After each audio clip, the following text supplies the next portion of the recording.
안녕하세요. 비트 POV입니다.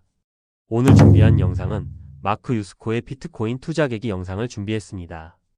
So I had Bitcoin handed to me on a silver platter in 2013. Not at the very, very beginning, not in 2009, where people were just kind of, is this thing going to work? It's kind of a science project. But in 2013, I have a good friend, Dan Moorhead. Hey, you know what? I'm going to shut down the fund.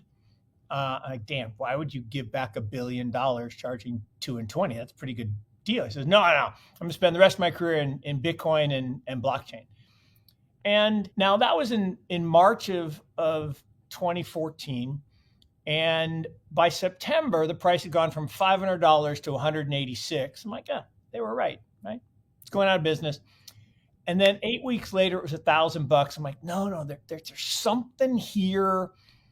여기서 잠깐 구독자분들을 위해 비트 POV 베테랑 트레이더와 프로그램 개발자가 힘을 합쳐 보조 지표를 개발하였습니다. 초보자부터 경력자까지 큰 도움을 받을 수 있는 지표라고 자부합니다. 보조 지표 이름은 알파빗으로서 자동으로 구동되며 유료로 출시될 예정입니다만 구독자분들께 보답으로 선착순 10명만 무료로 배포해드릴 예정입니다.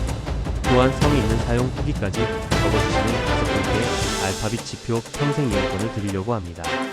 신청 방법은 하단 더보기란에 나와 있으니 많은 참여 부탁드립니다. Now, what is money? Money is an asset that exists in the absence of a liability, right? It's not what we all think of as money. Currency is different than money, right? I think Bitcoin becoming digital gold, that's easy. To the monetary, that people talk about the $12 trillion value of gold, that doesn't really count because half of that is chalices and jewelry. It's the gold bars and bricks in central bank vaults that is the base layer for the monetary system. So that's about 6 trillion. So that's an easy triple from where we are today, gives you about a $250,000 Bitcoin price. But then you start to crowd out other forms of money, whether it's pesos or, bolivars or eventually dollars. And I can actually see a world where there is only one money, that is Bitcoin.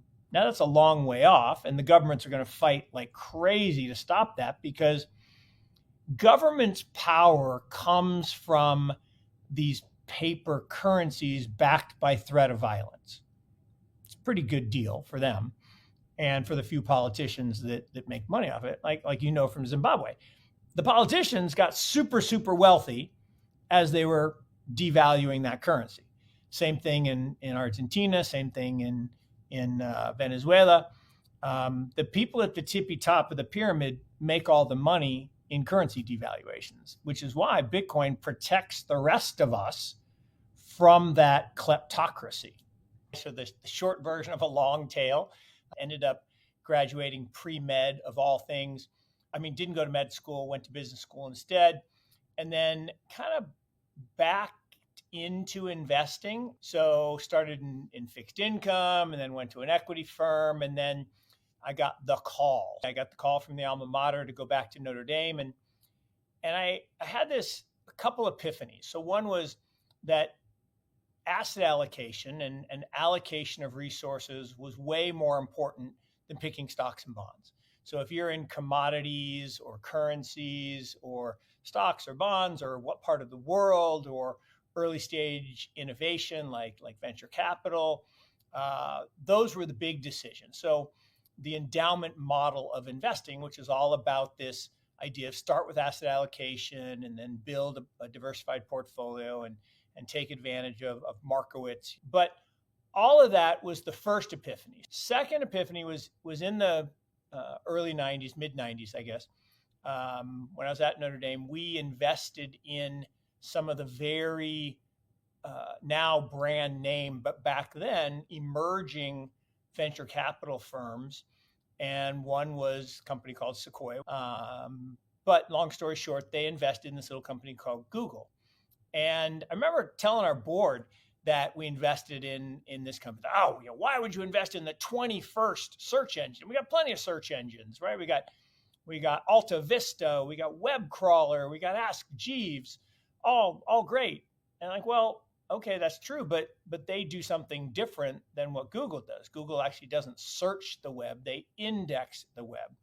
And needless to say, it became a verb, right? How many times have listeners said, hey, just Google it, right? So, but the story was we put in $500,000 and it actually turned into 200 million. That investing in innovation as an asset class, so these technological waves, was really important. And it really changed my career path. So I went from working for not-for-profits. I left Notre Dame, came down here to North Carolina, ran the endowment here. Then in 2004, I left to start an asset management firm, Morgan Creek Capital Management. And then in 2017, I formed Morgan Creek Digital, so I refer to my time at the university as a chapter 1, my time at Morgan Creek Capital Management, chapter 2, and now I'm in chapter 3, where I'm a late in life venture capitalist.